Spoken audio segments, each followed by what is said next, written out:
transformation of the 90s is one of a big caesura in European history of the 20th century. It has shaped the societies in a new way, it has divided societies, and it has had a big impact on the individual lives. And therefore it has traumatized many people, and therefore it has to be remembered. It's a part of our memory indeed.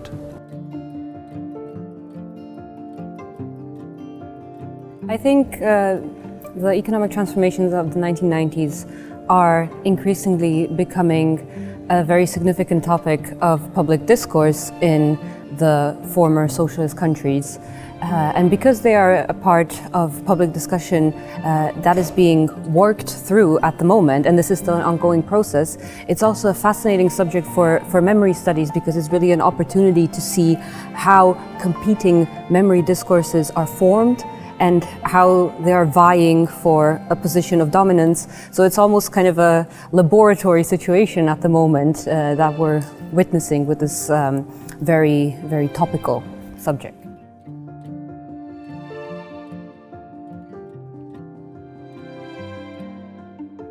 I think until recently there was not a great focus on economic transformation and memory. One had studies in economic transformation, but how this formed into group identity, how they form these identities out of their understandings of transformation, is a remarkably recent subject, perhaps driven by the crisis in so-called transition paradigm. People thinking more about how people's disillusionment or ambiguous relationships with that transformation have fueled various forms of political divergence, radicalization in the previous decade. So there are a number of very interesting projects looking at how workers, managers and others have understood this transformation.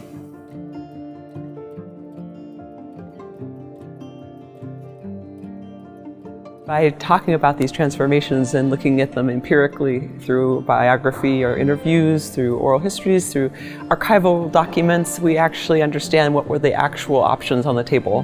What were people thinking was going to happen, and did they actually get what happened? Did they actually realize the things that they thought was going to happen? And so these options allow us to think about, maybe we might return to that time period and think again about the options that have been realized and the ones that have been left behind, and think about reviving some of those, whatever those are. So I think it's an important inspiration maybe for today.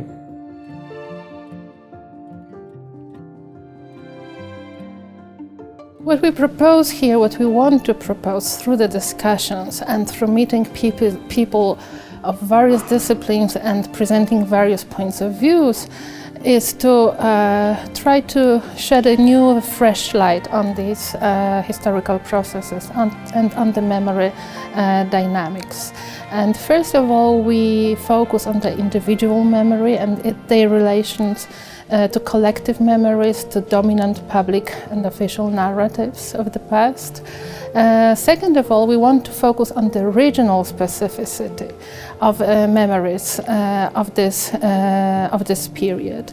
And second of all, there is also a question about there might be a difference, a diachronic difference within this process between the transitional and the post-transitional era. I think that the three perspectives, when met together, they may bring something new to this theme.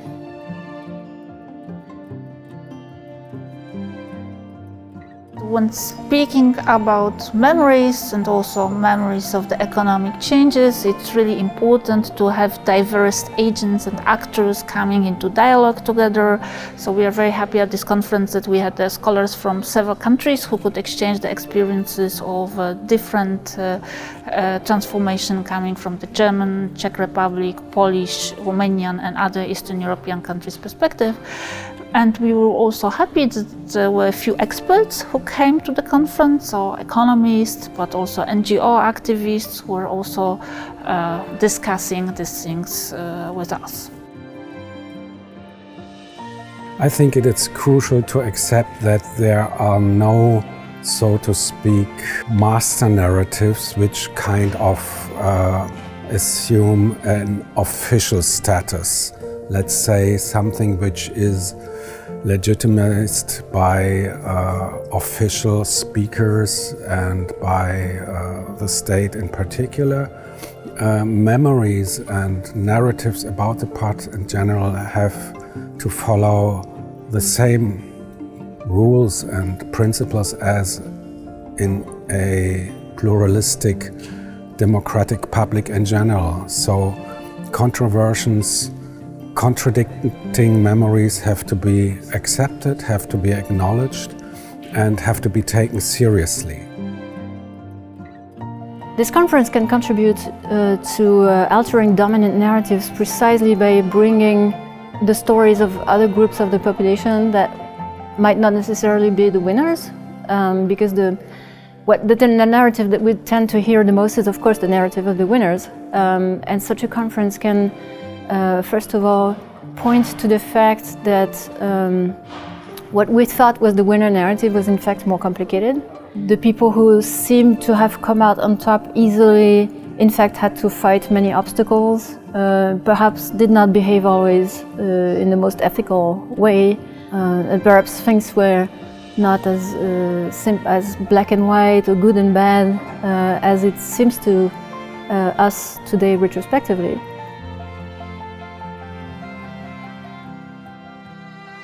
We are living in a period where the big history strikes back, so to say. For a long time, I had the feeling that there is an attempt to say that the history is over in this country, in this part of the world, in Europe more broadly.